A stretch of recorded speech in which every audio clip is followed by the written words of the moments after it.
I believe that communication and magic are related. What do you think? Well, why I say so is because magic can create, magic can transform, and magic can control.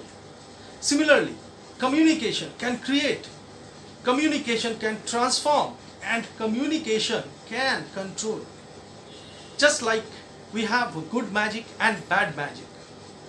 Well, we know this from our mythical stories and history and so many books that magic has its good effects. It can change something, it can transform something, create something from nothing, like a beautiful amusement, and gives you happiness.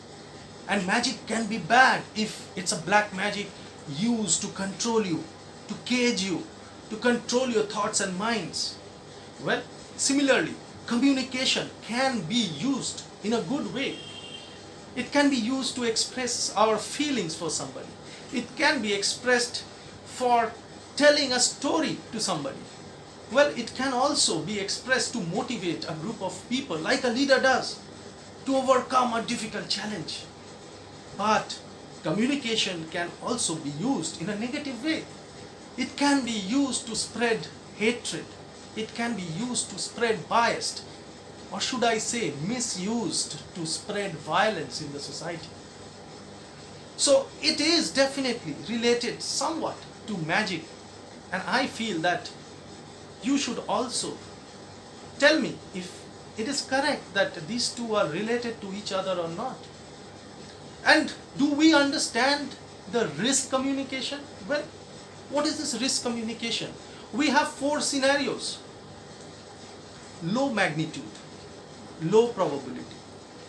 Your hand get cut, low magnitude, doesn't make a big difference to you, just a little cut. And low probability, not every day you get that cut. So you put a bandage and move on. Low magnitude and high probability, like an allergy. You go out in the dust, every time you go you get it. High probability, but low magnitude, you will not die. You just take a pill and you go out. High magnitude and low probability, like a plane crash. High magnitude, my God, people die, it's a horrific scene. And low magnitude, it doesn't happen every day, once in a blue moon. High magnitude and high probability, like diabetes, heart attack, cancer. It's quite common, and it's high magnitude because people lose their lives.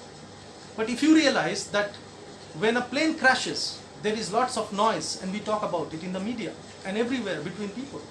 But when people die of cancer and heart attacks, thousands and thousands every day, we don't really pay the same attention, although it is high magnitude and high probability. It's happened very common, very commonly every time, every day somebody is dying. But the plane crash is high magnitude and low probability. It doesn't happen always. But we talk about that because of a factor. And that factor is our emotions. Because somewhere that factor plays such a role that we make that magnitude such, even though probability is low, into a big issue. So friends, I hope you understood communication from all new dimension, all new perspective.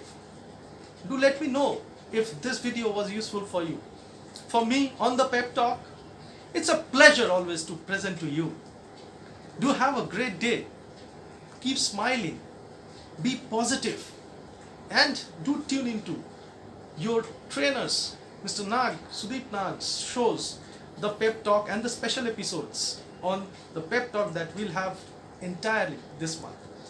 So bidding you goodbye and wish you well always.